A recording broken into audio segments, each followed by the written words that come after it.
All right, so let's talk about Roe versus Wade. A little light, non-controversial topic. uh, it's been big lately, especially the past couple of years.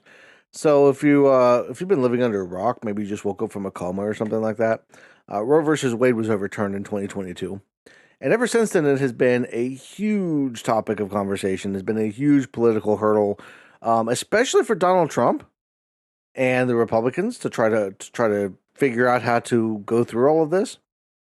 Go back to the Trump administration, and one of the things that Trump promised in 2016 was that he wanted to overturn Roe versus Wade, and that he would put judges on the court that would do that, justices on the Supreme Court.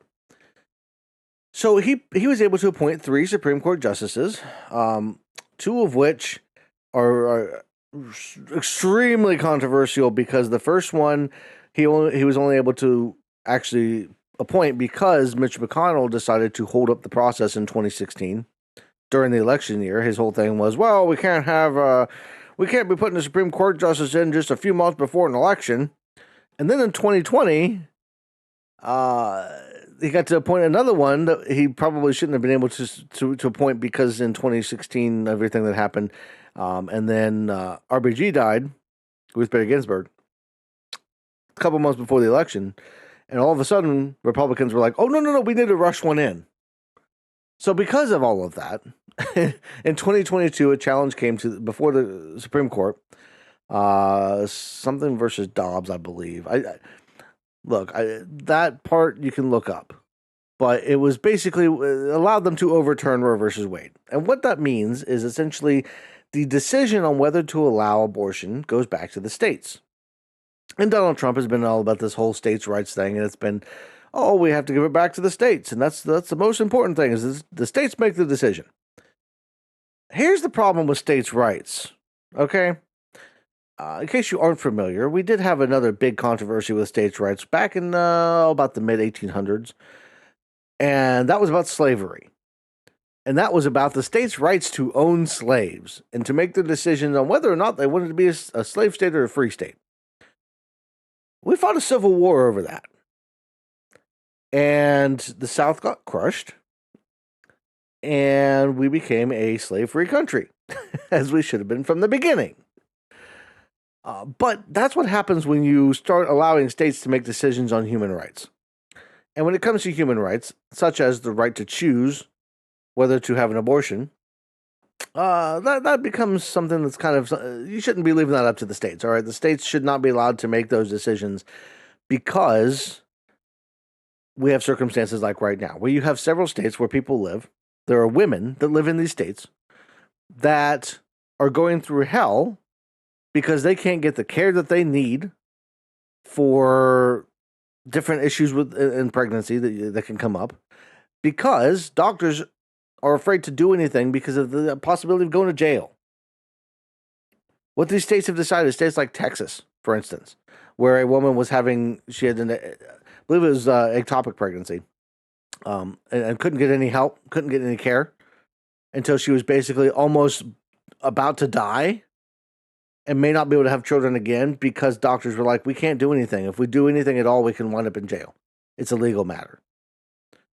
That's the situation you wind up in. And Republicans have even argued, certain Republicans, that it needs to be a nationwide thing, that we need to ban it nationwide because, you're going to have women that are able to leave one state to go to another. We can't have that. And while somebody like Donald Trump has come out and said that he opposes a nationwide ban, the fact is he lies, and you can't trust him. And even then, you don't have to ban it nationwide because there's things like the Comstock Act, that make it almost basically impossible to be able to send things between the states to ship things that would be possibly used in an abortion procedure. And that's things like drugs and tools and that kind of thing. So you don't even have to necessarily pass a nationwide ban in order to make it illegal nationwide. That's the problem that we run into.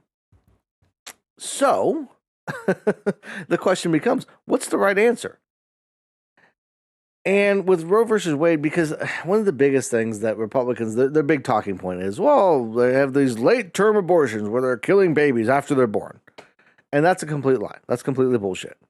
As I said in the previous video, a lot of that is based around a law that was passed, I believe, in Pennsylvania, where essentially if a baby is born with a birth defect that basically has only got a few hours to live, this law allows the doctors to make it more comfortable for them to help alleviate any kind of pain until they pass. That's what the law is for. It's not so they can just go around just like stabbing babies and doing whatever the hell they want. It is to make the life of the infant more comfortable for the short time it's around. And another big argument that they make is, well, women are just using it as a form of birth control. Hey, maybe some are. There's probably statistically some out there that are doing that. But the majority of women being hurt by this aren't the women using it as birth control. It's the women that are being molested by a relative or raped because they were out at a bar and some guy roofied them and they got pregnant. It is women who want the child, who want a baby, who are struggling to have a baby that need IVF. Those are the people that are struggling. The women that have something very, very wrong that puts the life of the mother, the life of the infant, and potentially the future of the woman's ability to have babies at risk. That is what is at stake when it comes to something like Roe versus Wade being overturned. That is what is at stake when it comes to women's health rights in 2024. The fact that it is 2024 and we are still debating something that was supposedly settled 50 years ago because some Supreme Court justices that made it very clear in their hearings that, oh, that's settled law. I don't see any reason why that would be an issue. The fact that all of that is at play in 2024 is insane. And it's not just about, it's about women's rights, but I think the best way I've ever heard it put, and I believe, and somebody correct me if I'm wrong on this, maybe you heard it somewhere else, but I believe it was Richard Dawkins that brought up this argument first that I heard it. In a debate, they were talking about abortion, and the argument was made, basically, the argument that Dawkins made boiled down to essentially, imagine, and I actually made a YouTube comment about this on another video a few months back, but imagine that you are knocked out and you wake up and you're in a room where you're hooked up to another person and you're told that other person's life depends on you staying hooked up to them. You don't have a choice. You have to stay hooked up to them. And it doesn't matter if you wanted to be hooked up to them to begin with, or if you were unwilling and you were just, kidnapped and hooked up to them. It doesn't matter how you got hooked up to them. The fact is now you are hooked up to them and they're using your life force to stay alive. And you're told you don't have a choice. You have to deal with this. You have to let this person live off of you. Now, wouldn't you want the ability to decide whether you wanted to stay hooked up to that person or not? Because at the end of the day, an abortion is terminating a pregnancy. And there's different methods depending on the state, how far along you are in the pregnancy. But it's terminating a pregnancy. It is ending it. That's what an abortion is. The fact that the fetus can't survive outside of the womb is not the mother's responsibility. No woman should have to be accountable. No woman should be told, you have to do this because we think that life begins at conception for our religious reasons. So you don't have a choice in the matter. This thing is now living off of you and it is growing in you, and you don't get to decide whether or not that stays that way. Regardless of how you became pregnant, you don't get to decide. You have to do what we tell you to do. And that should never be the situation. Terminating, when you have a baby, me and my wife had 3 kids. And with each instance, those pregnancies were terminated when our kids were born. They were viable outside the womb because we had gone the full almost 40 weeks. But that's still a termination of pregnancy. And what happens after you terminate that pregnancy? That's nobody's business. Unless you're killing babies, which Republicans think that people are doing. That's illegal, though, already. There's already crimes against. You're not allowed to murder people. It's just that's the way it is. Like, I don't know what to tell you about that. So I was making sure I've got all of my points here because this is a video that I really been wanting to do for a while. I wasn't sure how I wanted to cover it. I kind of briefly touched on it when I was talking about the courts back in like February. I think it was February or March.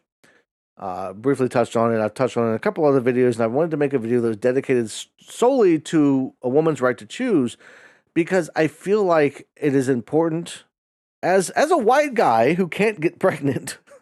I feel like it's important for me to use my voice and my whatever platform I might have here to raise up others who maybe don't have a voice or whose voices have maybe been silenced. Because as much as we like to imagine this is a great, everything's great and everything's all wonderful, there are women around the country whose voices are silenced every single day. And that should not be the case. And if I can use even a little bit of my platform to try and raise them up and try to promote something positive, some positive change, I should do that. I feel obligated. I want to do it. So I'm going to do it. So with that being said, that's pretty much what I wanted to cover with this video. Depending on comments, I might make a follow-up at some point. I've got some other topics, some other political things I want to, cover moving forward. And I'm also going to I also want to talk a little bit about, I've got my my podcast, and I've got some other things I'm working on the channel. I talked about the video I did. I don't know exactly when it's going to come out. I just got done recording it a little bit ago, so maybe it'll come out in the next day or two if it's not already out. But basically talking about Trump and why he's not qualified to be president. So I've got other videos like that coming out. I've got some other things in the plans, maybe some creative stuff down the way. It just depends. Like things right now, I'm trying to. I have to make this platform work. As far as I need to be bringing in some money, right, in order to reinvest it back in the channel. Otherwise, the things like the Legends and Tales videos that I love to do, the things like the creative works that I want to do, those are all something that it's going to be hard to do unless I'm making. And on that note, I probably should shout out the Patreon. I haven't done that in a while. I've got a new patron over on Patreon. We've got two patrons now. Those words, I swear to God, can we just make up one word that covers all of Patreon/patrons? But if you're interested in supporting the channel, you can head over there. There's some cool benefits. I'm an author. I've got some works over there that you can check out.